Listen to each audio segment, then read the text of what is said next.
એએમસીની સિરીઝની અંદર જીકેનો આ ત્રીજો વિડીયો છે, જેમાં આપને બધાને ખ્યાલ છે કે 20 માર્કનું જીકે પૂછાવાનું છે.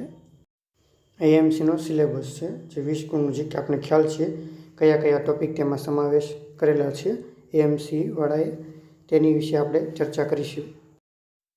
પ્રશ્ન પહેલો, ગુજરાતના સૌપ્રથમ મહિલા મંત્રી કોણ હતા? તો કે ઇન્દુમતીબેન શેઠ. પ્રશ્ન બીજો, રાજ્ય સરકારનો ગુણોત્સવ કાર્યક્રમ એટલે પ્રાથમિક શાળામાં શિક્ષણનું માપદંડ. પ્રશ્ન ત્રીજો, ગુજરાતના ઇતિહાસમાં અશોક તરીકે કયા રાજાને ઓળખવામાં આવે છે? તો કે કુમારપાળને. કોણે દાંડીકૂચને મહાભિષ્કરણ સાથે સરખાવી છે? મહાદેવભાઈ દેસાઈએ. પ્રશ્ન પાંચમો, ગીરના જંગલને કયા વર્ષથી અભયારણ્ય તરીકે જાહેર કર્યું છે? તો કે 1965થી. પ્રશ્ન છઠ્ઠો, કયા વૃક્ષના લાકડામાંથી કાથો મળે છે? ખેર. પ્રશ્ન સાતમો, મહેસાણા જિલ્લાના મોઢેરા ખાતે કયું મંદિર આવેલું છે? તો કે સૂર્ય મંદિર આવેલું છે. પ્રશ્ન આઠમો, પારસીઓના કાશી તરીકે કયું સ્થળ જાણીતું છે?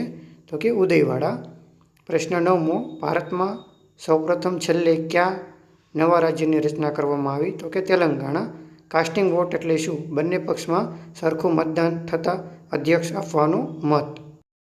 પ્રશ્ન 11મો, ઓઝોન સ્તર જાળવણી દિવસ ક્યારે ઉજવવામાં આવે છે? તો કે 16મી સપ્ટેમ્બર. પ્રશ્ન 12મો, ગ્રીન હાઉસનો સામાન્ય અર્થ જણાવો. તો કે છોડ ઉછેર ઘર.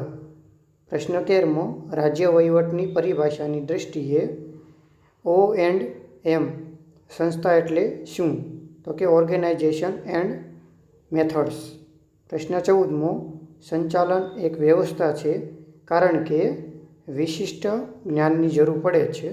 પ્રશ્ન 15મો, સરસ્વતી સાધના યોજના કન્યાઓને શું આપવામાં આવે છે? તો કે સાયકલ આપવામાં આવે છે. પ્રશ્ન 16મો, ગુજરાત સરકારના મમતા પ્રોગ્રામને શું હેતુ છે?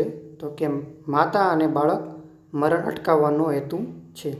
તાજેતરમાં મુખ્યમંત્રી શ્રી ભૂપેન્દ્ર પટેલે કયા સ્થળની ડબલ ડેકર એસી ઇલેક્ટ્રોનિક બસનું ઉદ્ઘાટન કર્યું છે? તો કે ગિફ્ટ સિટી ગાંધીનગરમાં.